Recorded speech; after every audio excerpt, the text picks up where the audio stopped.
गांव का नाम सुपुरा था। ये गांव हरियाली और शांति से भरा हुआ था, लेकिन इस गांव में एक माँ सीता अपने बच्चों के लिए संघर्ष कर रही थी। सीता के पति की मृत्यु कई साल पहले हो गई थी और तब से वह अकेले ही अपने दोनों बच्चों रामू और गीता का पालन पोषण कर रही थी। सीता के पास कोई जमीन नहीं थी और ना ही कोई स्थायी रोजगार। वह गाँव के लोगों के घर में काम करके और खेतों में मजदूरी करके अपने बच्चों का पेट पालती थी। उसकी जिंदगी कठिनाइयों से भरी हुई थी, लेकिन उसने कभी हार नहीं मानी। उसका एक ही सपना था कि उसके बच्चे पढ़ लिख कर एक अच्छा जीवन जी सकें। रामू और गीता दोनों ही पढ़ाई में बहुत होशियार थे। रामू गांव के स्कूल में 10वीं कक्षा में पढ़ता था और गीता 8वीं कक्षा में। दोनों को पता था कि उनकी माँ उनके लिए कितना संघर्ष कर रही है, इसलिए वह भी मेहनत से पढ़ाई करते थे। एक दिन सीता बीमार पड़ गई। उसे बुखार था, लेकिन वह डॉक्टर के पास जाने की हिम्मत नहीं जुटा पा रही थी क्योंकि उसके पास पैसे नहीं थे। रामू और गीता ने देखा कि उनकी माँ कितनी कमजोर हो गई है। उन्होंने फैसला किया कि वह पढ़ाई छोड़कर काम करेंगे ताकि उनकी माँ को आराम मिल सके,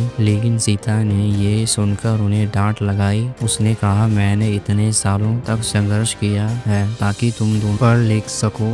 अगर तुमने पढ़ाई छोड़ दी तो मेरा सारा संघर्ष बेकार हो जाएगा। मैं ठीक हो जाऊंगी, लेकिन तुम्हें अपनी पढ़ाई जारी रखनी होगी। रामू और गीता ने अपनी माँ की बात मानी और फिर से पढ़ाई में जुट गए। सीता ने भी अपनी ताकत जुटाई और धीरे धीरे ठीक होने लगी। उसने फिर से काम करना शुरू कर दिया, लेकिन इस बार गांव के लोगों ने उसकी मदद की। उन्होंने सीता को कुछ पैसे दिए ताकि वह अपना इलाज करा सके और अपने बच्चों की पढ़ाई जारी रख सके। समय बीतता गया और रामू ने 10वीं कक्षा अच्छे अंकों से पास कर ली।